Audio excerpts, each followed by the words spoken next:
श्रीगुरुभ्यो नमः। हरि ओम्।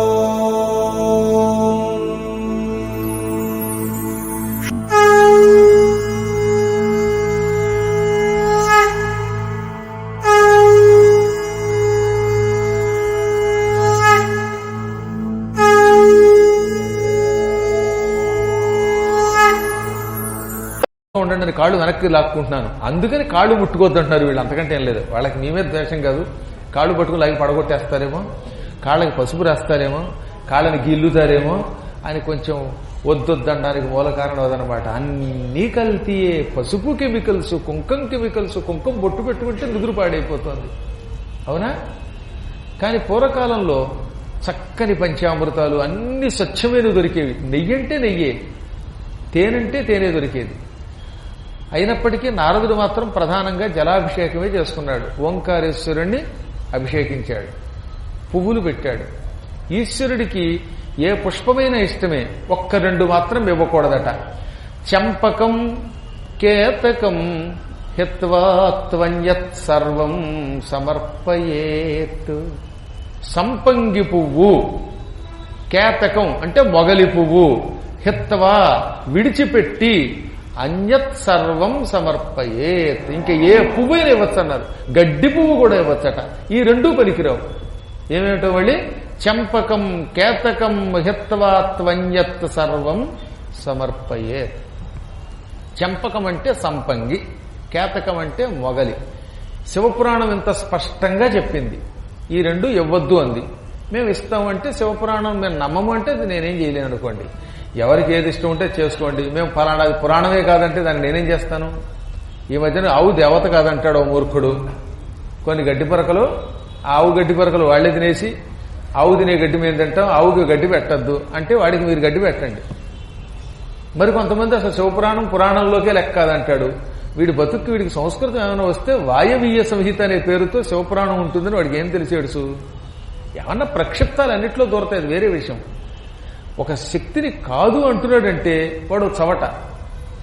ఎందుకంటే ఒకసారి రమ్మనండి చూద్దాం. నాతో సంస్కృతంలో అనర్గళంగా దాని మీద ఒకసారి చర్చ చేద్దాం, రమ్మనండి చూద్దాం. సంస్కృతంలో కానీ, హిందీలో కానీ, తెలుగులో కానీ, ఈ మూడు భాషల్లోనూ సంస్కృతం పురాణాలకి మూల కారణం కనుక అందులో చర్చ చేద్దాం, రమ్మనండి. మహానుభావులు రాణి సదాశివమూర్తి గారని వారు, అలాగే ఈ ఇంకొక ఆయన ఉన్నారు, సన్యాసం కూడా పుచ్చుకున్నారు. వాళ్ళంతా కూడా ఈ శివపురాణాన్ని అద్భుతంగా ప్రవచనం చేసిన వాళ్ళు. వాళ్ళంతా సంస్కృతంలో ఆరితేరిన వాళ్ళండి. రాష్ట్రీయ సంస్కృత సంస్థ అంటే అక్కడ ప్రతి ప్రాణి సంస్కృతంలో తూచి మాట్లాడేవాళ్ళే. దోర్బల ప్రభాకర శర్మ గారు లాంటి మహానుభావులు చాలా అరుదుగా ఉంటారు. ఆయన ఇంట్లో పిల్లులు కుక్కలు కూడా సంస్కృతంలో మాట్లాడతాయి. అటువంటి వాళ్ళంతా శివపురాణాన్ని ప్రవచనం చేసి అద్భుతమైన పురాణం అని చెబుతూ అంటే అసలు సంస్కృతం అంటే ఎవడో తెలియని వాడు, పోనీ మాలాగా సహస్రావధానం చేయడం చేతగాని వాడు, పద్యం రాయడం చేతగాని వాడు, ఎవడబడి వాడు వచ్చేయడం. రామాయణంలో ఉత్తరకాండం లేదని ఒకడు, శివపురాణం లేదని ఒకడు అంటున్నారు. అలాంటి పిచ్చివాడని మాట శివపురాణం లేదని ఒకడు అంటున్నారు. అలాంటి పిచ్చివాడని మాటలు తీసి పక్కన పారేయండి. నమః పార్వతీపతయే. కాబట్టి ఈ రెండు ఇవ్వద్దు అని చెప్పాడు, మానేయండి. దానివల్ల మనకేం నష్టం లేదు. ఇవ్వద్దన్న దాన్ని చేయటం ఎందుకు? తక్కిన ఏ పువ్వైనా ఆయన స్వీకరిస్తాడు. అన్నిటికంటే మనస్సును సమర్పిస్తే ఇంకా సంతోషిస్తాడు. మనస్సు అనే ఒక్క పద్మమును సమర్పిస్తే ఈశ్వరుడు భక్త సులభుడై అనుగ్రహిస్తాడు. ఆ తరువాత ఇటు అమరేశ్వరుని కూడా దర్శనం చేసుకున్నాడు. ఈ ఓంకారంలో ఉన్న అమరేశ్వరుడు ఎటువంటి వాడు? సర్వదం అన్నారు. అన్నీ ఇస్తాట. ఆయన ఇవ్వనిది ఉండదు. ఆయనను మెప్పిస్తే, ఆయన అనుగ్రహం ఉంటే ముక్తిని కూడా ఇస్తాడు. ముక్తినిచ్చే పరమాత్మకి భుక్తినివ్వడం పెద్ద కష్టమేమున్నది? పైగా పక్షపాతం లేదు. సర్వదం సర్వదేహినాం, అందరూ ప్రాణులకి ఇస్తాట. సర్వదేవులకు ఏది కావాలంటే అది ఇస్తాడు ఆ పరమాత్ముడు. అటువంటి ఆయన్ని సేవించి ఆ తర్వాత వింధ్య పర్వతం యొక్క శిఖరాన్ని చూచాడు. ఎంత బాగుంటుందండి ఆ ప్రాంతంలో వింధ్యం. వింధ్య పర్వతం చాలా పెద్దది. కాశీ దగ్గర ఒక 100 కిలోమీటర్ల దూరంలో మొదలయ్యి మధ్యప్రదేశ్ నుంచి మహారాష్ట్ర దాకా వింధ్య సాత్పుర పర్వత శ్రేణి అంటారు. పెద్ద పర్వత శ్రేణిది. ఆ పర్వతములే ఉత్తర దక్షిణ భారతాలను విడదీస్తున్నాయి. ఆ పర్వతం దగ్గర ప్రయాణం చేస్తున్నప్పుడు రైలుకు గుహల నుంచి వస్తే చూసారా? మీరు ఢిల్లీ వెడుతున్నప్పుడు మహారాష్ట్ర మధ్యప్రదేశ్లో చూడండి గుహల్లోంచి చెడుతుందా లేదా? ఆ గుహలు ఎందుకు ఏర్పాటు చేశారంటే కొండ ఎక్కడం కూడా కష్టం కనుక మధ్యలోంచి వెళ్ళనిచ్చారనమాట. చాలాసేపు కొండ గుహల్లో కట్టిక చీకటి ఏర్పడుతుంది. అవన్నీ వింధ్య శ్రేణులు. అందువల్ల వింధ్య పర్వతం చాలా గట్టాడండో, పెద్ద పర్వతం, శక్తివంతుడు. పైగా ఈ పర్వతాల్లో కొన్ని పర్వతాలకి 2 రూపములు ఉంటాయి. ఒకటేమో స్థావరం, మరొకటి జంగమము. ఈ స్థావర జంగమములనే 2 రూపములు ఉండే పర్వతములు మేరు పర్వతము, హిమాలయ పర్వతము, వింధ్య పర్వతము, గోవర్ధన పర్వతము, వెంకటాచలము, శ్రీశైలము, అహోబలము, సోణ పర్వతము, నీలపర్వతము. ఈ పర్వతాలు కొన్ని లిస్టు చెప్పారన్నమాట. వీటికి 2 రూపాలు, స్థావరం, జంగమం. స్థావరము అనగా కదలకుండా ఉండే రూపం. కొండ ఉంది, కొండంతా బండరాళ్లతో ఉంటుంది. ఈ రాళ్లతో ఉన్న కొండ కదలదు కదా, అలా కదలకుండా బండరాతి రూపంలోనూ ఆ బండరాళ్ల మీద మొలిచిన చెట్ల రూపంలోనూ కొండల మించి ప్రవహిస్తున్న నీళ్ల రూపంతో ఉన్నదాన్ని స్థావరము అంటారు. జంగమము అంటే ఒక చోటు నుంచో చోటికి వెళ్ళున్నది. చరము అచరము అన్నమాట. అచరం కదలంది, చరం కదిలేది. జంగమము అంటే కదిలేది. మనం ఉన్నాం, ఓ చోట నుంచి ఇంకో చోటకి వెడతాం. మనకి 2 కాళ్ళు ఉన్నాయి, 2 చేతులు ఉన్నాయి, నడిచే శక్తి ఉంది, అక్కడికి వెళ్ళి ఆహారం తినే శక్తి ఉంది, నీళ్లు తాగే శక్తి ఉంది. ఇలా కదిలే వాళ్ళని జంగములు అంటారు. ఎప్పుడు కూడా జంగమ దేవర్లు అనే పదం వాడతారే, వాళ్ళకి ఎందుకు వచ్చింది ఆ పేరు? వాళ్ళు నిలకడగా ఎక్కడ ఉండరు. అన్ని చోట్ల తిరిగి తిరిగి తిరిగి వెళ్ళి అక్కడికి చేరతారే, అక్కడ కూడా నిలకడగా ఉండరు. ఎప్పుడు సంచారం చేస్తారు గనక, తిరుగుతూ ఉంటారు గనక వాళ్ళని జంగములు అన్నారు. పూర్వం శివభక్తుల్లో ప్రత్యేకంగా జంగాలను ఉండేవారు. వాళ్ళు ఎంతో భక్తితో ఒక చోట ఉండకుండా శివుణ్ణి తలుచుకుంటూ అంతటా తిరిగేవారు అన్నమాట. అందుకని జంగములు అన్నారు. వాళ్ళని ఒకే చోట ఉంటే మళ్ళీ వాళ్ళని జంగములు అనేవారు కాదు. ఈ విధంగా కొండలకి కదలకుండా ఉండే రూపం, ఏ రూపంతో అయినా ఇంకో చోటకి వెళ్ళగలిగే రూపము ఉన్నాయి. అందుకని స్థావర జంగమ రూపములు 2 ఉన్నాయి. వింధ్య పర్వతం అటువంటి వాడు.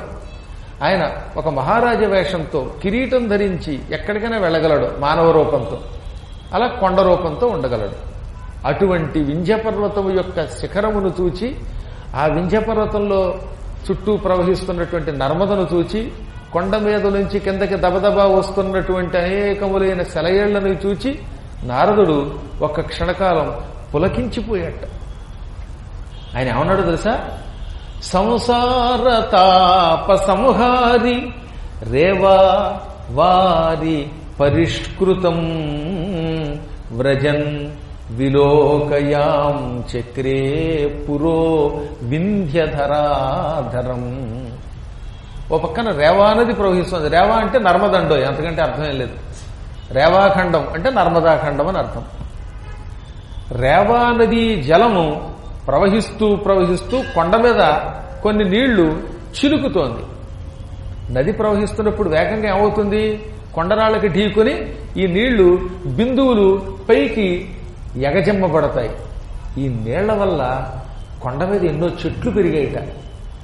మీరు చూశారు లేదో, చెట్ల మీద వాన చినుకులు పోసినట్టుగా నీళ్లు చల్లితే తొందరగా పెరుగుతాయి. అందుకే ఈ మధ్యన నీళ్లు పోసేవాళ్ళు ఏం చేస్తారంటే ఒక పెద్ద డబ్బా తీసుకుని దానికి చిల్లులు పెట్టి ఈ చిల్లు నీళ్లు పోస్తున్నారు. వానజల్లులాగా. చిల్లు కాదు, వానజల్లు అని పాడుకుంటూ పోస్తే అప్పుడు మొక్కలు బాగా పెరుగుతాయి. ఈ వింధ్య పర్వతం చుట్టూతో ఉన్న నర్మదా నది నీళ్లు అలా అలా చిలుకుతూ ఉంటే ఆ చిలుకుతున్న నీళ్లతో ఎన్నెన్నో చెట్లు పెరిగాయిట. ఆ చెట్లతో ఆహ్లాదకరంగా ఉంది ఆ కొండ. అది చూస్తే ఆయనకి బ్రహ్మానందం కలిగింది. ఆ రేవ సంసార తాప సంహారి అన్నారు. సంసారంలో ఉన్న తాపములన్నీ నాశనం చేస్తుందన్నమాట. ఇంకెక్కడి నుంచి 8వ శ్లోకం నుంచి మొదలు పెట్టుకుని వరసగా 30 శ్లోకములు అన్ని చెట్లే వర్ణించాడు. రసాలయం రసాలయిస్తై రసోకై స్వాకహారిణం తాళై తమాలై హింతాలై సాలై సర్వత్ర శాలినం. ఇన్ని చెట్లు మానవమాత్రుడు ఎరగడం. ఇప్పుడు ఆ చెట్ల పేర్లు కూడా తెలియవు. రసాలున్నాయి, తీయమామిడి చెట్లు, సాలైహి మద్ది చెట్లు, అశోక వృక్షాలు, పిచ్చుమందాలు అంటే వేప చెట్లు, హింతాలాలు తాడి చెట్లు, గిరక తాడి చెట్లు, ఇలాంటి రకరకాల చెట్లు వర్ణించారు. ఇందులో కొన్నింటి పేర్లు చెబితే మీకు తెలుస్తాయి అనుకోండి. ఇప్పుడు ఉదుంబరై అన్నాడు అంటే మేడి చెట్టు చూశారు మీరు. కానీ హింతాలం అంటే ఏం తెలుస్తుంది? గిలక తాడి చెట్టు. ఆ గిలక తాడి చెట్లు ఇప్పుడు ఎక్కడ కనబడుతున్నాయి? అసలు తాడి చెట్టే లేదు, ఇక గిలకెక్కడేడిచింది. ఆ పున్నాగాలు, నాగవృక్షాలు, కలయంతాలు, దాడిమి వృక్షాలు. దాడిమి వృక్షం అంటే దానిమ్మ చెట్లు అన్నమాట. మాధవి లతలు, శిరీష వృక్షాలు అంటే దిరిశన చెట్లు. దిరిశన చెట్లు రోడ్డు పక్కన కనపడతాయి, సన్నని పువ్వులతో ఉంటాయి. మా పీఠంలో బోళ్ళు ఉన్నాయండి. మా పక్కన పీఠం పక్కన వైతరిణి అని ఒక నది ప్రవహిస్తూ ఉంటుంది. ఆ వైతరిణి నదీ తీరంలో అద్భుతమైనటువంటి ఈ దిరిశన చెట్లు ఉన్నాయన్నమాట. చాలా బాగుంటాయి, అందమైన పువ్వులు. పూర్వకాలంలో రైలు చెట్లని మా చిన్నప్పుడు తెలియదు దాన్ని, కానీ దిరిశన చెట్టు అనాలి దాన్ని. చాలా బాగుంటాయి అలాంటి చెట్లు. ఇంకా రకరకాల కదంబ వృక్షాలు ఉన్నాయి. ఇవన్నీ చెప్పారు. నాకు ఆశ్చర్యం ఏంటంటే ఇన్ని చెట్లలో గుర్తించడం కూడా కష్టంగా ఉంది. కర్కంధు అంటే కరక్కాయ చెట్లు అన్నమాట. కరక్కాయ చెట్టు ఎక్కడుందో మీరు చూసారా ఈ మధ్యన? ఏమన్నా వీళ్ళు ఎవరన్నా చూస్తే చూడండి. మంచి మంచి చెట్లు బాగా నాకు కావాలి, కరక్కాయ చెట్టు పెరట్లో వేద్దాం అనుకుంటున్నారు, కరక చెట్టు తేవాలి. ఈ విధముగా మొత్తం మీద 32 శ్లోకములలో ఈ చెట్లనండి వర్ణించారు. అన్ని చెట్లు ఇన్ని శ్లోకాల్లో ఏం చదువుతాము? కరమర్దై, కరీరైశ్చ, కరంగైశ్చ, కరంబకై, నేరాజితమివోద్దేపై, రామచంపక బోధకై, క్వచిత్ శాల్మలీ వృక్షై, పుష్పశాల్మలీ విభిస్యత్త పద్మాకర శ్రీయం అన్నారు. అక్కడ కూడా పద్మాకర్ ఉన్నారండి. అంటే ఈ చెట్ల మధ్యలో ఒక పెద్ద తామర పువ్వుల కొలను కూడా ఉందిట.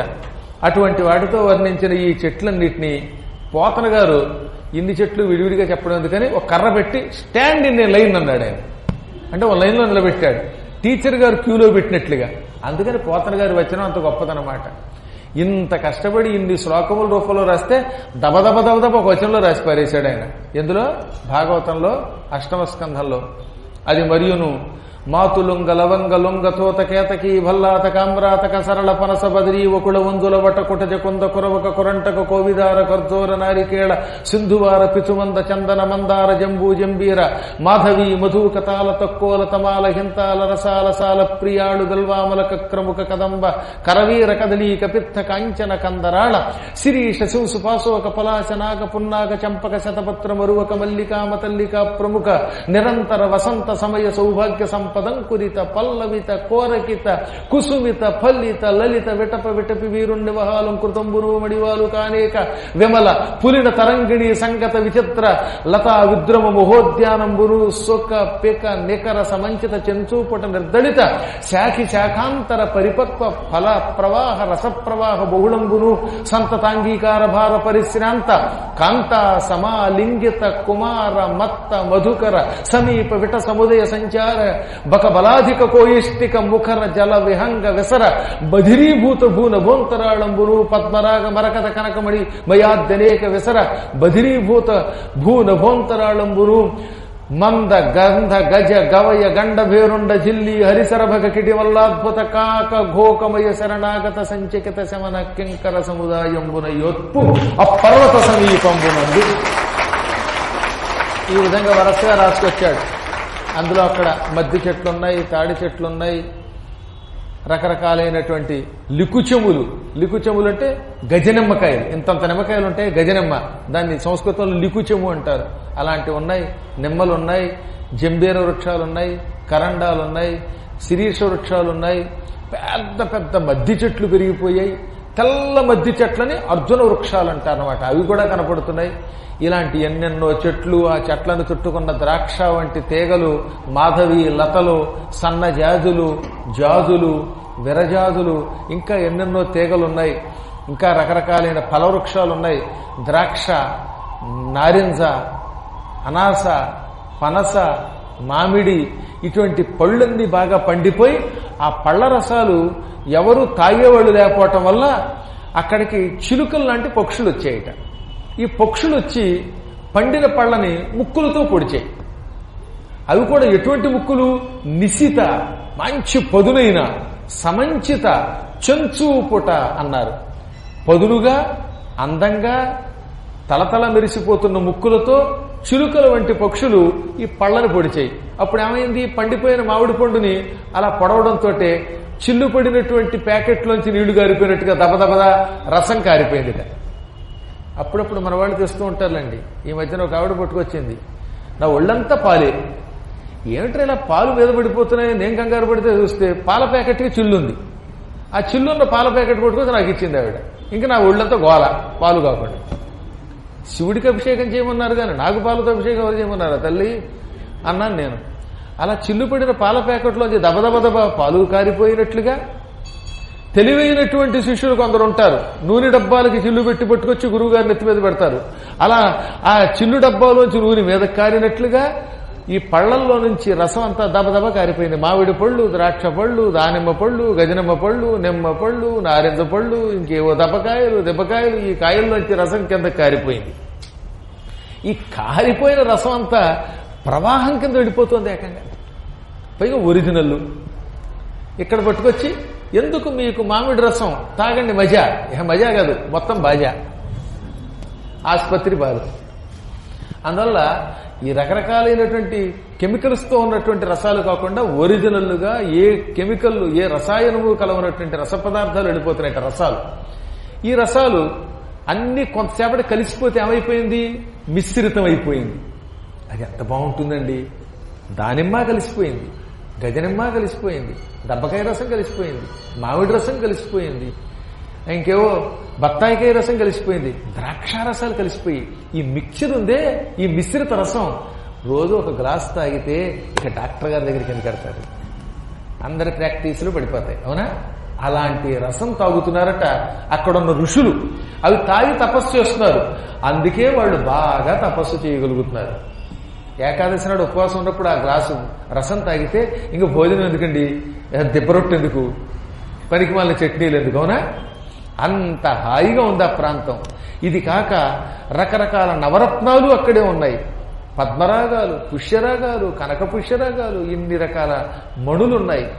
అడుగున ఇనుము మొదలైనటువంటి ధాతువులన్నీ ఉన్నాయి అక్కడ ఆ కొండ మీద. అడవిలో భయంకరములైన సింహాలు, గంధగజాలు అంటే మదించిన ఏనుగులు, ఇటువంటి ఏనుగులు వంటి జంతువులు ఉన్నాయి. పాములు తిరుగుతూ ఉన్నాయి. ఆడవాళ్లు, మగవాళ్లు, బెల్ల స్త్రీలు తిరుగుతున్నారు. అటువంటి వాటితో ఎంతో కోలాహలంగా ఉన్నది అపూర్వమైనటువంటి పర్వతం అట. అటువంటి వింధ్య పర్వతాన్ని చూచాడు ఆయన. ఆహా, ఇది కదా పర్వతం అనుకున్నాడు. ఆ సమయంలో నారద మహర్షి కోటి సూర్యుల కాంతితో వెలిగిపోతున్నాడు. నారదుడు కూడా చాలా తెల్లగా ఉంటాడు. అసలే ఆయన దేవఋషి, నారాయణ స్మరణ పరాయణుడు. అది కాక తీర్థయాత్రలు చేసి చేసి ఆయన శరీరం పరబ్రహ్మస్వరూపం అయిపోయింది. ఎన్నో తీర్థయాత్రలు చేసి ఎన్నో పురాణములు చెప్పగా చెప్పగా శరీరం ఏమవుతుందండి, అది శరీరం కాదు, మానవ శరీరం కాదు. ఇన్ని తీర్థయాత్రల వల్ల, ఇన్ని పురాణములు ఆయన చెప్పడం వల్ల, నారదుడు లేకపోతే అసలు పురాణాలే లేవు కదా. నారదుడు లేకపోతే రామాయణం వాల్మీకి రాసేవాడా, నారదుడు లేకపోతే భాగవతాన్ని వ్యాసుడు రాసేవాడా, ఈ అష్టాదశ పురాణాలు మనకు వచ్చేవా వ్యాసుని ద్వారా? ఇన్ని పురాణములు ఆయనే చెప్పడం వల్ల ఆయన శరీరం అంతా బ్రహ్మ తేజస్సుతో నిండిపోయింది. అటువంటి మహానుభావుని చూచాడు. బ్రహ్మసూను వపుస్తేజో దూరీకృత దరీతమా తమాగచ్చంతమాలోక్యం ఆనసంతమ ఉజ్జకౌ. పరమబ్రహ్మ తేజస్సుతో వస్తున్న బ్రహ్మ మానసపుత్రుడైన నారదుణ్ణి చూచి వింధ్యపర్వతం పులకించిపోయాడు. వింధ్యపర్వతానికి పరమభక్తి అని చెప్పాను కదా. ఆయనకి 2 రూపాలు ఉన్నాయి. ఒకటేమో స్థావరం, ఒకటి జంగమం. అంటే కొండ కొండగా ఉండగా మానవ రూపం ధరించగలడు. అందువల్ల ఆయన అందమైన మహారాజ రూపం ధరించాడు. వింధ్యపర్వతాన్ని చూచి నారదుడు ఆనందించాడా, నారదుడిని చూచి వింధ్యం ఆనందించిందా అనేది ఇక్కడ చెప్పలేంట. ఎందుకంటే వింధ్యపర్వత సౌందర్యానికి నారదుడు పొంగిపోతున్నాడు. నారదుడు అంతటి వాడు గురువు గారు తేజస్శాలి వస్తూ ఉంటే ఈయన ఆనందపడ్డాడు. ఆనందపడి ఒక మహారాజ రూపం ధరించి ఎదురుగుండా వచ్చాడు. ముందు సాష్టాంగ నమస్కారం చేశాట. ఒకసారి 8 అవయవాలతో అలా నమస్కారం చేశాడు. పెద్దలు మన దగ్గరకు వచ్చినప్పుడు సాష్టాంగ దండ ప్రణామం చేయటం ఒక యోగం. పక్క తప్పకుండా నరుస్తున్నా సరే సాష్టాంగ దండ ప్రణామం చేసి పారేమన్నారు. అలాగని కాళ్ళు లాగేది కానీ అలా దండం పెట్టాడే. పెట్టి 2 చేతులు జోడించాడు. నా అదృష్టం బాగుండి నువ్వు వచ్చావన్నాడు. ఇంటికి ఇప్పుడు నారదుడు అతిథిగా వచ్చాడు. పిలవకుండా వస్తే అతిథి అంటారు. తిథి వారం వర్జ్యం చూడకుండా వస్తే అతిథి. సాధారణంగా మీ ఇంటికి వస్తున్నామని చెబుతాం కదా. 13వ తారీఖున బయలుదేరి 14న వస్తున్నామని చెబితే వాడు రెడీగా ఉంటాడు. పైగా మళ్ళీ ఏదో ఒకసారి చెప్తే చాలదా, బ్రిడ్జి దాకా వచ్చాక మళ్ళీ ఫోన్ చేస్తారా అండి? నేను మళ్ళీ బ్రిడ్జి డ్రైవింగ్ చేస్తున్నాడు మళ్ళీ ఏం ఫోన్ చేస్తాడు మొహం. 10 సార్లు చెబితే వస్తే వాడిని అతిథి అనరు. తనంతా తాను వస్తే సరే రెడీగా మనం కాసు కూర్చోవాలి, ఆయన ఎప్పుడు వస్తాడు అని. అలా వచ్చినవాడు అతిథి. అప్పుడు అతను పూజిస్తే ఎక్కువ ఫలితం అని నేను అనలేదండోయ్.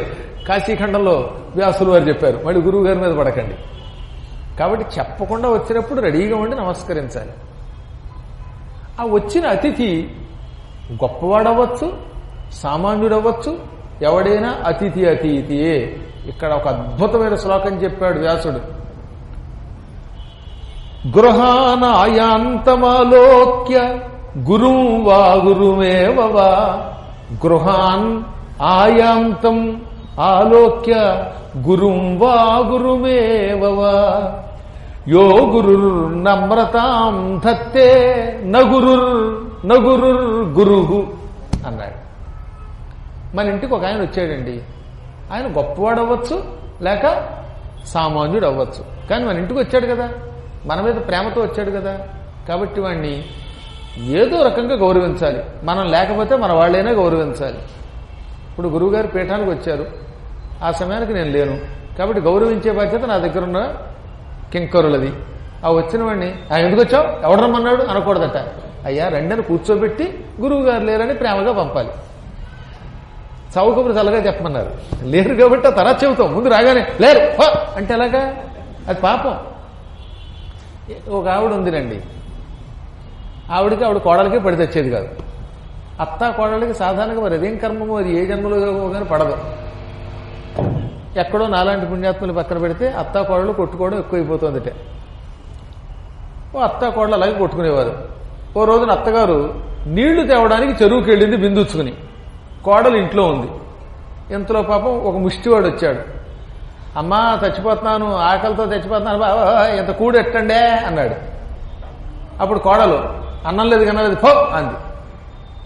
అని ఏడుస్తూ వీడు బయలుదేరాడు. కిలోమీటర్ నడిచి చెరువు దగ్గరికి వెళ్ళాడు. ఆ చెరువు దగ్గర అత్తగారు కనపడింది. ఏమండమ్మా మీరు లేరు, మీ ఇంటికి వెళ్ళాను, మీ కోడలు పొమ్మంది, అన్నం పెట్టలేదు అనగానే, నేను లేనప్పుడు నా కోడలు పొమ్మంటుందా, అదే వత్తి పొమ్మండానికి రా నాతో అందిట. అమ్మయ్య అత్తగారు అన్నం పెడుతున్నారు కానీ మళ్ళీ ఈ కిలోమీటర్ ఈశ్వరేమని అత్తగారితో కలిసి పైగా ఆవిడ కొండ వీడే మోసి ఆవిడ మొయ్యలేకపోతుంటే ఆ నీళ్లు పట్టుకొచ్చి వాకిట్లో పెట్టాక అత్తగారు లోపలికి వచ్చి ఈ దాని ఏమంటే చీర కొంగు బొడ్లో పెట్టి, ఈ ఇంటికి పెత్తనం నాది, అత్తగారి నేను, పొమ్మంటే నేను పోవాలి, ఆ కోడల వరకు పొమ్మడానికి మా ఇంట్లో ముష్టి లేదు ఇంకోటి లేదు పో అందుకే. ఏది పొమ్మండం కోసం మళ్ళీ వెనక్కి పిలిపించి పొమ్మనే అధికారం నాది, మా కోడలికి లేదు అని వీడి చేత బింది కిలోమీటర్ మోయించి తీసుకొచ్చి వెనక్కి తీసుకొచ్చి పో అని వాడు డాములు కిందపడిపోయాడు. కాబట్టి పొమ్మన కూడదలాగా అత్త కోడలు ఇద్దరు కొట్టుకుని మొత్తం మీద ఇంటికి వచ్చినవాడు ముందు కాస్త కూర్చోబెట్టండి, ఉంటే పెట్టండి, లేకపోతే ఏం లేదు నాయనా అని పంపాలి. వాడు పేదవాడైనా గొప్పవాడైనా, వాడు పండితుడైనా అపండితుడైనా, నీచుడైనా పామరుడైనా లేక పుణ్యాత్ముడైనా ఎంతో కొంత మన వాక్కుతో గౌరవించాలి కనీసం. అందుకని ఇక్కడ ఏం చెప్పాడు, గృహాన్ ఆయాంతం ఆలోక్య, మన ఇళ్లకి వస్తున్నటువంటి వాడిని చూచి, గురుంవా అగురుమేవవా, వాడు గొప్పవాడైనా గొప్పవాడు కాకపోయినా వాడికి వినయంగా సమాధానం చెప్పి గౌరవించేవాడున్నాడు, వాడు గొప్పవాడు తప్ప డబ్బున్నంత మాత్రం చేత లేక పొడుగ్గా ఉన్నంత మాత్రం చేత ఇంకేదో కారణం చేత వాడు గొప్పవాడు కాదు. నగురుర్ గురువు, వాడు కాదు గురువు. గౌరవించే అతిథిని గౌరవిస్తేనే గురువుట, అంటే వాడు గొప్పవాట. ఇక్కడ గురువు అంటే గొప్పవాడని అర్థం. ఎంత అద్భుతమైనది. దీన్నే శ్రీనాథుడు కాశీఖండంలో అనువాదం చేస్తే ఉన్నాడు, అతిథి కడు అల్పుడైన అత్యధికుడైన అతిథి కడునల్పుడైన అత్యధికుడైన ఇంటికే తేర ప్రియమందునెవ్వడేని వాని గౌరవమది గౌరవంబు కాని కాదు గౌరవమాకార గౌరవంబు. అతిథి ఇంటికి వస్తే సంతోషించేవాడు గొప్పవాడవుతాడు తప్ప, వాడితో ప్రేమగా మాట్లాడితే గొప్పవాడవుతాడు తప్ప, ఎట్టి పరిస్థితుల్లోనూ వాడు ఎంత డబ్బున్నా కీర్తి ఉన్నా గొప్పవాడు కాదు. అది గౌరవం అంటే. ఈ రోజు నుంచి మీరు గుర్తుపెట్టుకోండి. అలాగని ఈ మాట చెప్పగానే మాకు తెలుసున్న ఒక ఆయన ఉన్నాడు, ఓ పిచ్చాడు. గురువు గారు ఇంటికి వచ్చిన అతిథిని గౌరవించమన్నారనగానే రాత్రి బాబా అని ఎవడో వచ్చేట ముష్టివాడు. ముష్టివాడిని గౌరవించిన వాడే గొప్పవాడని మా గురువు గారు చెప్పారని చెప్పేసి ఆయనకు కూడా విశ్వనాథులాగా ఏదో ఉంటుంది వెరుగుద్ది. మా విశ్వనాథులు అంటే వాళ్ళు కొందరు ఉంటారు. ఆయన ఇంట్లోకి తీసుకొచ్చి హాల్లో పడుకోబెట్టాడు. వాడు హాల్లో పడుకోలేనంటే బెడ్రూమ్ ఇచ్చి ఈయన హాల్లో పడుకున్నాడు. ఆ తర్వాత ఆయనకి భోజనం పెట్టాడు. తెల్లారు లేదు చూసుకుంటే ఈయనకి డ్రాయర్ కూడా లేదు, మొత్తం పడుకుపోయాడు. వాడు గౌరవించమంటే అదే. ఎవరిని పడితే వాడిని ఇంట్లోకి తీసుకొస్తే వాడు మొత్తం క్షౌరం చేసి పట్టుకుపోతాడు. వాడికి వీలుంటే ఇంత అన్నం పెట్టి పంపించేయి, లేదా బాబు లేదను అంటే తిట్టద్దన్నాడు, అగౌరవం చెయ్యొద్దన్నాడు. అంతేగాని ఇప్పుడు కలియుగంలో ఈ శ్లోకం ఐశ్వర మధ్యాహ్నం మీ ఇంటికి తీసుకెళ్ళారు లేనిపోయిన ఎవడ పడితే వాడు వస్తే అక్కయ్య వెర్రెప్ప ఇక తర్వాత నీకు షాప్ ఉండదు, వాడు మొత్తం క్రాఫ్ వేసి పట్టుకుపోతాడు. ఒళ్ళు దగ్గర పెట్టుకోవాల్సిన కర్మయోగం వచ్చింది కలియుగంలో. గౌరవించడం అంటే ఇది నిజంగా జరిగిందండి. నేను పీఠానికి వచ్చిన వాళ్ళని గౌరవించమంటే ఓ దరిద్రుడు చేరి పీఠం నాదన్నాడు. ఏంటి పీఠం నాదని మళ్ళీ ఒక ఉత్తరం వాడు పైగా. అసలు పీఠం వాడికి ఇస్తే వాడు ఏం చేసుకుంటాడయ్యా మీరు ఆలోచించండి. ఇప్పుడు ఈ గుడి ఇచ్చేస్తే పిచ్చి పేరుకి ఏం చేసుకుంటాడు వాడు? గుడిని మెయింటైన్ చేయటం అంటే అంత కష్టమో తెలుసా? గుడిలో అభిషేకాలు చేయించాలంటే చాలా కష్టం. గుడిని ఆదని గొడవకు వచ్చాడు వాడు. పైగా కష్టపడి అది సొంత స్థలంలో గురువుగారు కట్టుకుంటే, అది నా సొంత స్థలంలో నేను గుడి కడితే ఈ గుడి నాదని, ఈ గుడి వాడికి ఇచ్చినట్టుగా ఎవరో ఇచ్చేట. తూర్పుగోదావరి జిల్లాలో ఎవరో పీఠాధిపతి వీడికి రాసి ఇచ్చేట. అత్త సొమ్ము కలుగుడు దానిలా వాడేవాడు రాసేవడానికి. ఇంకా దరిద్రం. ఇంకో ఎన్ని రకాల హాస్యాలు అనుకుంటారు మీకు ఇది. ఇంకోటి ఈ మధ్యన వాడు వచ్చి గురువు గారు ఈ పీఠం మీరు కూర్చున్న ఆసనం బాగుందని నాకు ఇచ్చేయండి అన్నాడు. ఈ ఆసనం నాదే. ఈ ఆసనం ఎవడో పట్టుకొచ్చి ఇక్కడ వేశాడు. ఇది నేనే పట్టుకెళ్ళట్లేదు. అది వాడికి ఇస్తే అది ఏమన్యాయం? కావాలంటే నాకున్నది ఒకటే, ఈ దండ నాకు ఇచ్చారు, ఇది పట్టుకుపో, ఈ పువ్వులు పట్టుకుపో, చదవడానికి ఉపయోగపడి కళ్ళదోడు కూడా అడిగి ఇచ్చేస్తాను. ఇంకో స్పేర్ ఇందులో అండి, ఇంట్లో స్పేర్ పెట్టుకున్నాను. అంతే తప్ప ఏది పెడితే తలేస్తాను. నా శరీరమే నాది కాదు. గౌరవించండి, ఎంతలో ఉండాలో అంత ఉండండి, పిచ్చి పనులు మాత్రం చేయకండి. ఇది కొంచెం దృష్టిలో పెట్టుకోండి. నిజంగా జరిగిందండి. నేను ఎరిగిన ఓ భక్తుడు ఉన్నాడండి. ఆ భక్తుడికి కొంచెం వెర్రి ఎక్కువ. వాడికి ఎవడో తగిలాడు. వెంటనే వాడికి సుఖస్థలానికి టిక్కెట్ చేయించేశాడు. ఆ తర్వాత వాడు నా దగ్గరికి వచ్చేసాడు. ఎక్కడ మీకు సేవ చేస్తానని 4 రోజులు ఉన్నాడు. 5వ రోజు నాకు చెప్పకుండా మాయమైపోయాడు. ఏమైపోయాడో తెలియదు. ఇంకా నయ్యో నా అదృష్టం బాగుంది, నా పరుసు వాడికి ఇవ్వలేదు. ఇలా ఎవడు కనపడితే వాడిని ఇంట్లోకి తీసుకొచ్చేయటమే. ఎంత డేంజర్ అది. ఈ మధ్యకాలంలో ఎవడెందుకు వస్తుంటే పాకిస్తాన్ గూఢచారులు కూడా ఈ రకం వస్తున్నారు. అందువల్ల భక్తుడిగా విభూతి పెట్టి వచ్చేస్తే వాడు చాలా మంచివాడండి, వాడికి మన ఇంట్లో ఇచ్చేద్దామండి, మన పీఠం ఇచ్చేద్దామండి అని అంటే ఆ తర్వాత నీతో పాటు నేను కూడా ఇరుక్కుంటాను. కాబట్టి ఇలాంటి పిచ్చ పెరుగులారా అలాంటి పిచ్చ పనులు చెయ్యొద్దు అని వ్యాసుడు చెప్పాడు, నేను చెప్పలేదు. కాబట్టి అలాంటి వ్యాసుడికి భక్తితో నమస్కారం చేసుకోండి. నమ పార్వతీపతే హర హర మహాదేవ. నిజంగా చెప్తానండి, నాకు ఎన్ని అనుభవాలు, నా కర్మగారి శిష్యుల వల్ల నేను పడుతున్న ఇబ్బందులు అన్నీ నీకు. అందుకని గణపతి సత్యానంద స్వామి గారు చెప్పారు, నాయన ఈ శిష్యులుగా వచ్చిన వాళ్ళందరూ కాళ్ళకి దండం పెట్టేస్తే ఎవడి బొట్లో పడితే వాడి బొట్లో పడితే సాధన దెబ్బతింటుంది, కొంచెం స్ట్రిక్ట్ గా ఉండు అని చెప్పారు. ఆయన మహానుభావుడు దత్తాత్రేయుడు కాబట్టి ఆయన ఎంతో అనుభవంతో చెప్పినవాడు. భక్తి వేరు, మూర్ఖత్వం వేరు. భక్తి మూర్ఖత్వంగా పరిణమిస్తే వాడికి ఇహము పరము రెండు ఉండవు. ఇవి తెలుసుకోండి. అందులో కొంతకాలం ట్రైనింగ్ ఇస్తాను మీకు. ఓ రోజున మీటింగ్ పెట్టాలి నా సత్సంగం వాళ్ళకి. పెట్టి కొంచెం ఒళ్ళు దగ్గర పెట్టుకునేలా చేయకపోతే ఈ మధ్యన వాళ్ళు లేనిపోయిన తలపోట్లు తెచ్చుకుంటున్నారని విన్నాను కనుక మరొక్కసారి నమ పార్వతీపతి. ఇప్పటికీ సాధారణమైనటువంటి ఒక గొప్ప నియమం ఏమిటంటే ఎవరిలో అయినా పరమాత్మను చూడండి, తిట్టకండి, గౌరవించండి అని మాత్రం చెప్పాడు. అలా గౌరవించిన వాడు గొప్పవాడు అవుతాడు, గౌరవించకపోతే వాడు గొప్పవాడు కాడు. అందుకని జ్ఞానం కలిగిన వింధ్యపర్వతం గౌరవించాడు. ఏమేమి ఇచ్చట? 8 రకాల పదార్థాలతో ఎప్పుడూ పూజించాలి. దానికి అష్టాంగ అర్ఘ్యము అని పేరు. అర్ఘ్యం 8 పదార్థములతో ఇవ్వాలి. అందులో మొట్టమొదటిది పెరుగు. పెరుగు కాస్త చేతికి ఇవ్వాలి, వాడు తాగాలి. ఎందుకు చెప్పారో తెలుసా? నడిచి నడిచి వచ్చాడండి ఒక ఆయన, లేదా వేసవకాలంలో అలిసిపోయి వచ్చాడు. రాగానే కాస్త పెరుగు ఇవ్వడానికి గ్లాసులో పోసో లేకపోతే చేతిలోనో పెరుగు తాగితే ఎక్కడలేని శక్తి వస్తుంది. మంచి పెరుగు. నేను చెప్పేది దిక్కుమాలిన ప్యాకెట్ పెరుగులుగా. ఎవడన్నా ప్యాకెట్ పెరుగు దానం చేశాడా వాడి డెప్ మీద ఒకటి కొట్టమని వ్యాసుడు అన్నాడు, నేను అనలేదు. తోడు పెట్టిన పెరుగు ఇవ్వాలి. ఆ పెరుగు ఎక్కడ లేని శక్తిని ఇస్తుంది. అందుకని ముందు అలిసిపోయి ఇంటికి వచ్చినాడు పెరుగు చేతిలో పోసేవాడు. పెరుగు అంటే నెత్తి మీద పోయకూడదు, మళ్ళీ చేతిలో పోయాలి, అది తాగాలి. ఆ తర్వాత ఏం చేయాలి? అందులో తేనె కూడా కలపాలి. అది మధుపర్కము అంటే. మధుపర్కం అంటే తేనె పెరుగు కలిపి కాస్త చేతిలో పోస్తే వాడికి శక్తి వస్తుంది తాగితే. కాబట్టి ముందు పెరుగు అయ్యాక తేనె. ఇంకా చూడండి, ఆ మనిషి ముఖం కళతో నిండిపోతుంది, అలసట తొలగిపోతుంది, గ్యాస్ ట్రబుల్ తొలగిపోతుంది. మళ్ళీ ఆ తర్వాత అందులో ఏం కలపాలి? పెరుగు, తర్వాత ఏం చెప్పాను? తేనె, నెక్స్ట్ ఆజ్యేన ఆవు నెయ్యి కలపాలి. ఆవు నెయ్యి మాత్రమే, మేకపాలల్లోంచి తీసింది, గాడిద పాలల్లోంచి తీసింది ఇలాంటివి కలపకూడదు. కేవలం ఆవు నెయ్యే కలపాలి. ఆ తర్వాత 2-3 తెల్ల బియ్యపు గింజలు కలపాలట. ఈ పెరుగు, తేనె, నెయ్యి వీటిల్లో 2 బియ్యపు గింజలు కూడా నానబెడితే, ఈ పచ్చి గింజలు నాని దీంతో కలిపి కడుపులో కడితే మంచి అద్భుతమైన ఆరోగ్యం వస్తుంది. మళ్ళీ ఎన్ని బియ్యం పోసేయకండి, చచ్చిపోతాడు. 2 లేక 4 గింజలు. 4 అక్షంతలు ఎంచుకుంటారా అన్నారు. అందుకని మనకి తెలియదని 4 అక్షంతలే వెయ్యరా అన్నారు. ఇప్పుడు 4 అక్షంతలు ఎంచుకుంటారా అంటే అర్థం మారిపోయింది. 4 చివాట్లు తెలియని అర్థం.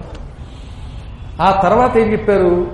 గరిక వెయ్యాలి. దోర్వయ, తెలైహి నువ్వులు, కుశైహి దర్భలు, ప్రసూనైహి పుష్పాలు. ఇవి వేస్తే ఈ 8 పదార్థములను అష్టాంగ అర్ఘ్యము అంటారు. మళ్ళీ చెప్పండి. పెరుగు, తేనె, ఆవు నెయ్యి, తడిసిన నానబెట్టిన అక్షతలు, గరిక, నువ్వులు, దర్భలు, పుష్పములు. పుష్పాలు కూడా చేదు పువ్వులు కాకుండా కేవలం మందార పుష్పము, తీపి ఉండేటటువంటి ఆ లోపల కొంత తీపి ఉంటుంది, అటువంటి పువ్వులు, మంచి పువ్వులే వెయ్యాలి. విషాన్ని ఇచ్చే పువ్వులు ఉంటాయి, అవి కాకుండా వెయ్యాలి. ఈ 8 కలిపి అర్ఘ్యంగా పూర్వం ఇచ్చేవారు. దీనికి అష్టాంగార్ఘ్యం అని పేరు. ఆ అష్టాంగ అర్ఘ్యములతో నారదుణ్ణి వింధ్యపర్వతం పూజించినట్లుగా 44వ శ్లోకంలో చెప్పారు. అర్ఘ్యం పుచ్చుకున్నాడు ఆయన. కూర్చున్నాక అయ్యా కూర్చోండి అని ఓ బండరాయి వేశాడు. ఆయనే బండ కదా, పర్వతం అన్ని రాళ్లే. 4 రాళ్లు వెనకేసుకున్నవాడు ఆయనే. అందులో ఒక రాయి ఆసనంగా వేశాడు. ఈ మధ్యన ఇంకో శిష్యుడు వచ్చాడు. గురువుగారు, నేను కూడా 4 రాళ్లు వెనకేసుకున్నానండి, నా కిడ్నీలో రాళ్లు వచ్చేయండి అన్నాడు. అవి వేసుకోకండి. ఆ బండరాయి మీద ఆసనం ఇచ్చి కూర్చున్న తర్వాత కాళ్ళొత్తి ఆయన అలసట తొలగించి, కొంతమంది కాళ్ళు ఒత్తుతారు, నిజంగా ఎంత హాయిగా ఉంటుందో. దిక్కుమాలాడు కాళ్ళు ఒత్తి మళ్ళీ కాళ్ళు నొప్పి వచ్చేస్తే, అలా కాకుండా చక్కగా ఒత్తి సేవ చేసి అన్ని రకాలుగా పూజించాడు. మహాత్మా నారద, నా పూర్వజన్మ సుకృతం వల్ల నీ దర్శనం అయ్యింది. గురువుల దర్శనం మానవుడికి ఇహం పరం 2 ఇస్తాయి. అందున నువ్వు తీర్థయాత్రాచరణశీలివి. ఎన్ని తీర్థయాత్రలు చేసావు? తీర్థయాత్రలు చెయ్యాలనే గాఢమైన కోరిక కలిగిన వాడివి. నిరంతరం నారాయణ స్మరణమే చేస్తావు. నువ్వు తిరగని క్షేత్రం లేదు. బహుశా చిట్ట చివరగా నా దగ్గరకు వచ్చినట్టున్నావు. అందుకే అడుగుతున్నాను, ఇన్ని తీర్థయాత్రలు చేసావు కదా, ఇందులో నీకెవడన్నా గొప్పవాడు తగిలాడా? తక్కిన తీర్థయాత్రలు నాకొద్దు, కొండల విషయం అడుగుతున్నాను. ఎందుకంటే నేను కొండని గనక. పర్వతాలలో ఎన్నో పర్వతాలున్నా నా అంత గొప్ప పర్వతం ఉంటుందా? ఇలా మొదలెట్టాడు. ముందేమో మీ రాక మాకు చాలా రాక గొప్ప అన్నాడు. నీ రాకతో చంద్రుడి పొన్నమి నాటి వెన్నెలవలి నా కొండంతా మెరిసిపోతోందన్నాడు. నువ్వు కాలు పెట్టడం వల్ల నేను ధన్యాత్ముడిని అన్నాడు. ఇలా పొగుడు ఆయన్ని. ఇప్పుడు తన పొగుడు కూడా మొదలెట్టాడు. నువ్వు ఇన్ని కొండలు తిరిగావు కదా, నా అంత గొప్ప కొండ ఎక్కడైనా ఉందా? నేను ఎన్ని భాషల్లో పండితుడిని, సంస్కృతం వచ్చు, తెలుగు వచ్చు, అదొచ్చు ఇదొచ్చు, పైగా నా కొండ పెద్దది. నా కొండ చుట్టూతా నర్మదా నది ప్రవహిస్తోంది. మరో పక్కన ఓంకారేశ్వరుడున్నాడు, మరో పక్కన అమరేశ్వరుడున్నాడు. ఎక్కడెక్కడి వాళ్ళు నా కొండ దగ్గర తపస్సు చేస్తూ ఉంటారు. కాబట్టి ప్రపంచంలో కొండంటే నేనే. నీలపర్వతం నా కాలి గోటికి పనికిరాదు. నీలి పర్వతం అసలు పనికిరాదు. మందర పర్వతం సర్పాలయం అది పనికిరాదు. ఎందుకంటే మందర పర్వతం పాములు ఉంటాయి ఎక్కువ. పాములు ఉన్న కొండ కొండ కాదు. వెంకటాచలం ఓ మాదిరి కొండ. శ్రీశైలం అది అంతే. మేరు పర్వతమే కొంచెం నాతో పోటీ వస్తాను అంటూ ఉంటాడు. వాడు కూడా నాతో గొప్పవాడు కాదనుకుంటున్నాను. నువ్వే చెప్పాలి ఈ విషయాన్ని. ఎందుకంటే నువ్వు పండితుడివే కాక ప్రపంచమంతా తిరిగిన వాడివి గనక, ఎవరెవరు ఎటువంటి వాళ్ళు ఎరిగిన వాడివి గనక నిన్ను అడుగుతున్నాను. నువ్వు వరల్డ్ నెంబర్ 1 ర్యాంక్ ఎవరికి ఇస్తావు చెప్పన్నట్ట. అంటే రాగానే అవతలవాడిని పొగిడి మాలో ఎవరు గొప్పవాళ్ళు అంటే సహజంగా ఎవరన్నా లొంగిపోతారుగా. నీ అంత గొప్పవాడు ఎక్కడున్నాళ్ళే అంటారు. ముఖస్థుతికి అలా అంటారు. అలా అనిపించుకుని తాను గొప్పవాడిని అనిపించుకుని ఆనందించాలని ఈ కోరిక. ఇలాంటి వాళ్ళని మేమైతే బాగానే చూస్తూ ఉంటాం. నా దగ్గరికి వచ్చినప్పుడు పద్మాగర్ గారు అసలు మీ అంత బాగా పురాణం చెప్పరంటారు. మళ్ళీ వీడు ఇక్కడి నుంచి ఇంకో తోటకి వెళ్ళాడు అనుకోండి, అవతలైన పురాణం దగ్గరికి వెళ్ళి రేపు పొద్దున్న ఏమంటే అసలు మీ అంత బాగా ఎవరు చెప్పరండి, మీ పురాణమే వింటానండి అంటాడు. ఎక్కడికెడితే అక్కడే. ఇవన్నీ చూసుంటాం. అందువల్ల ఇవే నమ్మం మేము. విన్నారా తరిస్తారు. వాడికి నచ్చిందా అది వాడి అదృష్టం. నచ్చకపోతే నాకు వచ్చే నష్టం ఉంది. నేను చెప్పాలనుకున్నాను చెబుతున్నాను. ఎవడు విన్నా వినకపోయినా చెబుతున్నాను. ఇక్కడ మీరు కొంతమంది వచ్చి వింటున్నారు, కొందరు లైవ్లో వింటున్నారు, కొందరు అసలు వినరు. I don't care. భగవంతుడు నన్ను మానవుడిగా సృష్టించాడు, అందులో పండితుడిగా సృష్టించాడు. పురాణములు చెప్పి ఒక యోగం ఇచ్చాడు. ఆ పురాణములు చెప్పి నేను తరించాలి, అది నా కోరిక. దానికి ఎలాగో మహానుభావులు కొందరు సహకరిస్తూనే ఉన్నారు. ఆ సహకారం ఉందా చెబుతాం, వాడు సహకరించకపోతే గోడకి చెప్పుకుంటాం. మీకు ఒక విషయం చెప్పాలండి. చాలా కాలం క్రితం నేను పురాణం 86లో మొదలెట్టాను. అప్పుడు చెప్పినప్పుడు కొంతమంది గ్రాంథికం బాగుందన్నారు, కొంతమంది మీ భాష అర్థం కాలేదన్నారు. ఏం పట్టించుకోలేదన్నాను. ఒకడి కోసం చెప్పట్లేదుగా. ఈ అన్నవాళ్ళందరూ నాకేం ప్రమాణం కాదు. నాకు కావలసింది పరమాత్మ. అలా 86 నుంచి చెప్పుకుంటూ ఉండగా 93లో అంబికా కృష్ణ గారు నాకు శిష్యులు అయ్యారు. అంబికా దర్బార్బత్తి పేరు ఉన్నారు కదా. భగవంతునికి భక్తునికి అనుసంధానమైన అంబికా దర్బార్బత్తి మేనేజింగ్ డైరెక్టర్ అంటారు, వాళ్ళు చైర్మన్ అంటారు అనుకుంటారు ఆయన. కృష్ణ గారు, అంబికా కృష్ణ గారు నాకు పరమ శిష్యుడు. మీరు కావాలంటే అడగండి. గురువు గారు అంటే మీకు ఎంత భక్తి అంటే అమ్మో అంటూనే చెబుతూనే ఉంటాడు ఆయన. ఆయన నా దగ్గర మంత్రోపదేశం కూడా పొందారు. ఒక మంత్రం కాదు, 2-3 మంత్రాలు పొంది నిత్యం చేసుకుంటున్నవాడు, గురుభక్తి కలిగిన వాడు, పురాణములంటే ఇష్టం. ఆయన దేవీ భాగవతం వినాలనుకున్నారు. అలా మొదలైంది మా బంధం. మీరు దేవీ భాగవతం కొద్దిగా చెబితే ఓ చోట విన్నాను. దేవీ భాగవతం సంపూర్ణంగా ఎన్నాళ్ళు పడుతుందంటే ఒక 40 రోజులు చెప్పుకుందాం అన్నాను. ఏమండి ఈ రోజుల్లో పురాణం పెద్దగా వింటలేదు కదా. నేను వింటాను, మీరు చెబుతారు, కానీ ఎక్కువగా జనం లేకపోతే మీరు వినరా, చెప్పలేరా, ఉత్సాహంగా ఉండదా మీకు అని అడిగారు ఆయన. తీరా నేను ఒక 40 రోజులు దేవీ భాగవతం పురాణం ఏర్పాటు చేస్తాను, ఫలానా ఆలయంలో చెప్పుకుందామని మీరు అన్నారు, చెబుదాం, మొదలు పెడదాం. నేను గ్యారంటీగా 40 రోజులు వస్తాను. ఒకవేళ ఏ కారణం చేతనైనా నేను రాకపోతే నా ప్రతినిధులుగా నా తమ్ముళ్ళు, నా భార్య ఎవరొకళ్ళు వస్తారు. కానీ పురాణం చెప్పేవారికి ఎక్కువ మంది జనం లేకపోతే ఉత్సాహం ఉండదంటారు. అందువల్ల అడుగుతున్నాను, ఒకవేళ ఎవరన్నా లేకపోతే చెబుతారా అని అడిగితే, ఏమండి ఈ మనుషుల గురించి ఆలోచించకండి, నేను చెబుతాను, మీరు కూర్చోండి, ఇది శివాలయం, శివుడే శ్రోత అనుకుంటాను, ఆయనకి చెప్పేసి వెళ్ళిపోతాను. ఎవడన్నా లేకపోయినా గోడకి చెప్పి వెళ్ళిపోతాను. మాకు ఎలాగో కెమెరాలకు చెప్పడం అలవాటు కదా. ఇప్పుడు దూరదర్శన్లో ఎవరుంటారు, కెమెరా తప్ప. కొన్ని టీవీలు కడతాం, ఆ టీవీలో రికార్డ్ చేస్తారు. రికార్డ్ చేసినప్పుడు కెమెరాయే మాకు కొన్ని కోట్ల మంది ప్రేక్షకులు. ఆ కెమెరా చూస్తూ చెప్పుకుపోతాం. ఆ తర్వాత మీరు లైవ్లో వింటారు, చూస్తారు. అవునా? దూరదర్శన్ ఎవరుంటారండి? ధర్మసందేహాలు రేపు 24వ తారీఖు నాడు దూరదర్శన్ యాదగిరిలో లైవ్ ఉంటుంది. ఆ లైవ్లో మాకు ఎవరు కెమెరా పెట్టి ఆయన, మరి రికార్డు చేసి పెట్టేటటువంటి ఆయన. సరే, ప్రొడ్యూసరు ఆ నిర్మాత మన చింత సూర్యనారాయణ గారు, ఇలా ఒకళ్ళిద్దరు ఉంటారు. లేదా అప్పుడప్పుడు తీసుకెళ్ళడానికి వచ్చే తాతగారు జాంబవంతులు ఉంటారు, లేదా రాజు ఉంటాడు, నేను ఉంటాను. అంతే కదా. కానీ ఎలా చెబుతున్నాం అంటే, నాకు ఆ కెమెరాలో ఈ దూరదర్శన్లో ప్రత్యక్ష ప్రసారంలో వింటున్న 5 కోట్ల మంది కనబడతారు. యావత్ తెలంగాణము అందులో కనబడుతుంది. అవునా? అది చూసుకోవాలి. అలాగే నేను పురాణం చెబుతాను, శివుడు వింటాడు. శివుడు వింటే ప్రపంచం అంతా విన్నట్టే. మీరు వింటారు ఎలాగో టేప్ రికార్డు ఉండేది. ఆ టేప్ రికార్డరు మైకు పెట్టి అని పెట్టక తప్పదు. డబ్బుల కోసమైనా మైక్ అని పెడతాడు, నా కోసం కాకపోయినా. వాడు ఏ మతం వాడైనా వింటాడు, తప్పదు. అవునా? ఆ రకంగా చెబుతానంటే ఆయన ఆశ్చర్యపోయాడు.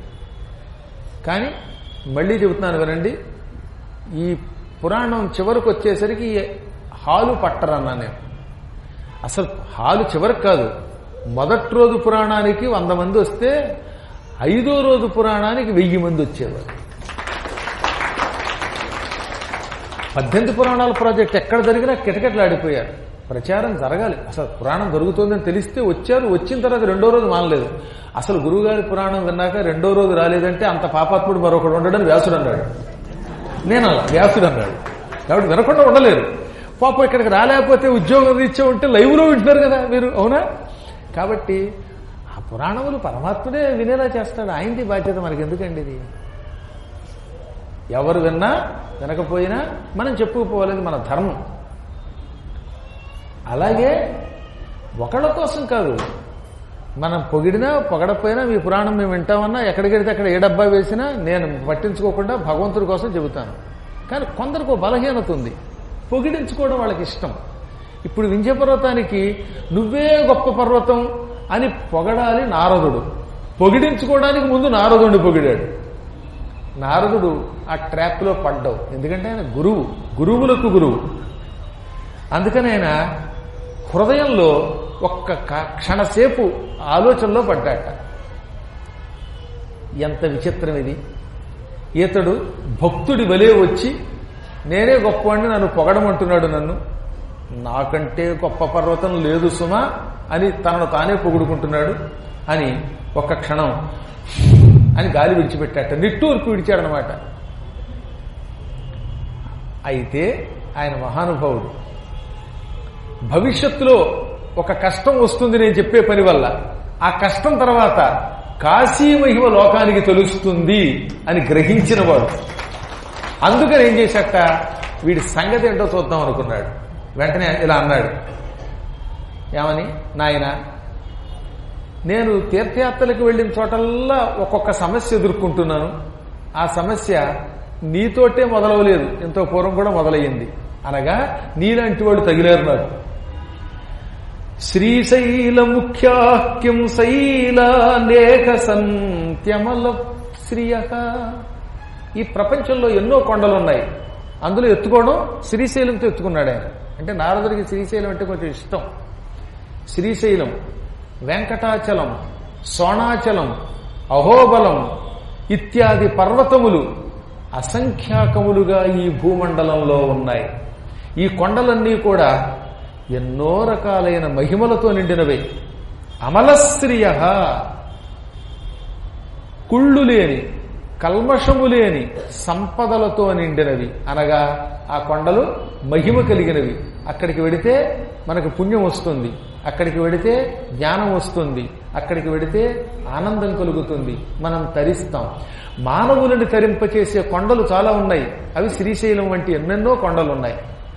ఈ కొండలు ఏవి ఆత్మస్థుతి చేసుకోలేదు, తమను తాము పొగుడుకోలేదు. నేను వెళ్ళాను శ్రీశైలానికి, శ్రీశైలం తనను పొగుడుకోలేదు. వెంకటాచలం పొగడుకోలేదు, అహోబలం పొగుడుకోలేదు. కానీ ఒక్క మేరు పర్వతం దగ్గరికి వెడితే ఆయన నేనే గొప్పవాడిని కదా అన్నాడు. ఇప్పుడు తీరా ఇక్కడికి వస్తే నీ దగ్గరికి నువ్వు నిన్ను నువ్వే పొగుడుకుంటున్నావు. ఎవరి గొప్పతనం ఏమిటో మేమేం చెబుతాం? ఇప్పుడు ఆయన ఓ బాంబు వేసిపోయాడు ఇక్కడ నారదుడు. అక్కడ మేరు పర్వతం పొగుడుకున్నాడు. అతడికి నేను సమాధానం చెప్పలేకపోయాను. ఇక్కడికి వస్తే నువ్వు పొగుడుకుంటున్నావు. నీ బలం నువ్వెరుగుదువు, అతని బలం అతను ఎరుగును. ఇలా ఈ ప్రపంచంలో ఎవరి గొప్పతనం వాళ్ళకే తెలుస్తుంది, పక్కవాడికి ఏం తెలుస్తుంది? కాబట్టి నీ గురించి నీకే తెలియాలి, అతని గురించి అతనికే తెలియాలి. కానీ అతను నేనే గొప్పవాడిని అంటాడు, నువ్వు నేనే గొప్పవాడిని అంటాడు, ఇంకోడు నేనే గొప్పవాడిని అంటాడు. ఇలాంటి వాడు ఒక 5-6 తగిలారు. ఈ 5-6 తమను తామే పొగుడుకుంటున్నారు. ఏ పార్టీకి ఆ పార్టీ సర్వే చేయించుకుని నేనే నెగ్గుతాను అంటోంది. ఎవరు నెగ్గుతారో ఈవీఎంలు బయటకు వచ్చాక తెలుస్తాయి. ఇది పరిస్థితి. ఇంతకు మించి నాకేం తెలియదు. చివరి చెప్పలేదు ఆయన, నువ్వు గొప్ప వాడు గొప్ప అనలా. వాడికి వాడే గొప్ప అంటాడు, నీకు నువ్వే గొప్ప అంటావు. ఎవరు గొప్ప ఏమిటో మీకే తెలియాలి. నారాయణ నారాయణ, ఇంతకు మించి నాకేం తెలియలేదు అని వెళ్ళిపోయాడు. పాపం వింధ్యపర్వతం ఏమో తనని పొగడించుకోవడానికి ఇంత కష్టపడితే పొగళ్ళేస్తారు కదా, మేరు పర్వతం కూడా నేనే గొప్పవాడిని అనుకుంటున్నాడు అనే మాట ఇక్కడ పేల్చి వెళ్ళిపోయాడు. దాంతో మండిపోయింది. గురువుగారైన నారదుడు నన్ను పొగడకపోయినా పర్వాలేదు గాని నాలాగే మేరు పర్వతం కూడా తన్ను తాను పొగుడుకుంటున్నాడు అన్నాడు. ఈ మేరుగాడు నాకంటే గొప్పవాడా అని ఇప్పుడు ఈయనకి మంట మొదలయ్యింది. ఇది పెద్ద గొడవ. నారదుడు ఎక్కడికి వెళ్ళాలో అక్కడికి వెళ్ళాడు. అందుకని దిగ్జీవితం శాస్త్రకళోజ్జితస్య దిగ్జీవితం చోద్యమవర్జితస్య దిగ్జీవితం జ్ఞాతి పరాజితస్య దిగ్జీవితం వ్యర్థమనోరథస్య. కష్టపడి గురువు దగ్గర శాస్త్రములు చదువుకోని వాడి జీవితం దండగా. అంటే మానవుడై పుట్టాక ఓ మంచి గురువుని ఆశ్రయించు. ఆ గురువు దగ్గర ఏం నేర్చుకోవాలి? శాస్త్రాలు చదువుకోవాలి. వ్యాకరణం, ఛందస్సు, జ్యోతిషం, కల్పం, నిరుక్తం, మీమాంస ఇటువంటి షడంగాలు చదువుకోవాలి. శాస్త్రాలు గురువు దగ్గర చదువుకోకపోతే వాడి జీవితం దండగా. చదివిన తర్వాత దానిని గుర్తుపెట్టుకోకపోతే వాడి జీవితం దండగా. శత్రువుల్ని, జ్ఞాతి అంటే శత్రువు, శత్రువుల్ని జయించకపోతే వాడి జీవితం దండగా. శత్రువుని నాశనం చేసేయాలి. అనుకున్న కోరిక తీర్చుకోకపోతే వాడి జీవితం దండగా. వ్యర్థ మనోరథుడు అంటే వాడి మనస్సులో కోరిక తీరట్లేదనమాట. అటువంటి వాడి జీవితం దండగా. కానీ దీనికంటే కొంచెం తెలుగు పద్యం ఇంకో అందంగా ఉందండోయ్. తెలుగులో శ్రీనాథుడు అందంగా అనువాదం చేశాడు.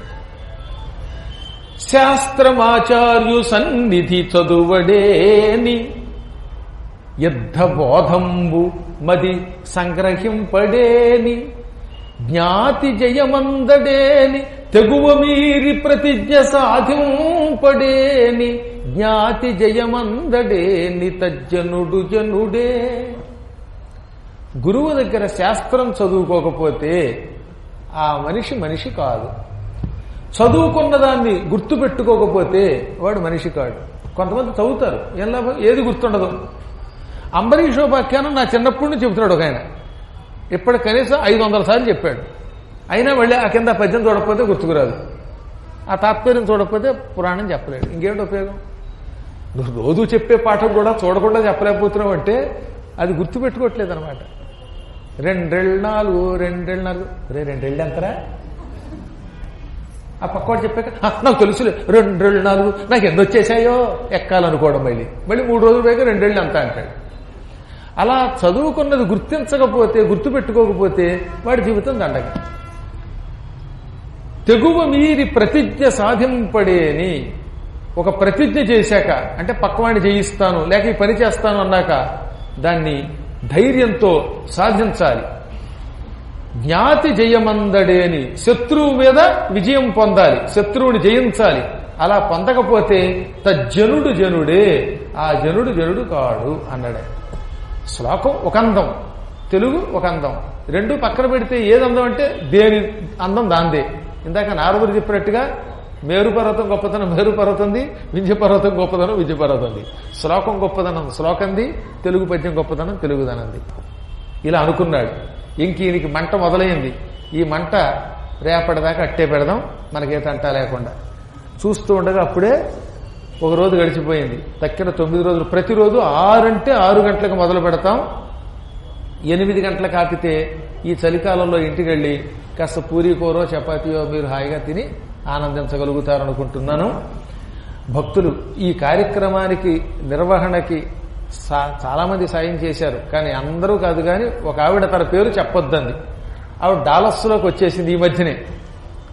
అయినా పద్మాకరుల వారి పురాణానికి ఎంతో సహకరిస్తున్న ఆవిడ తన పేరు చెప్పొద్దనడం వల్ల చెప్పడం లేదు. భక్తులందరికీ శుభం కలుగుగాక. ఇలాగే భవిష్యత్తులో మీ అందరి సహకారంతో పద్మపురాణం అపూర్వ రీతిలో చెప్పుకుందాం. ఈసారి పద్మపురాణం చెప్పేటప్పుడు ఒకవేళ 45 రోజులు చెబితే 5 విడతలు తీసుకోకుండా పట్టుకి ఓ 15 రోజులు చొప్పున 4 విడతల్లో పూర్తి చేశారు.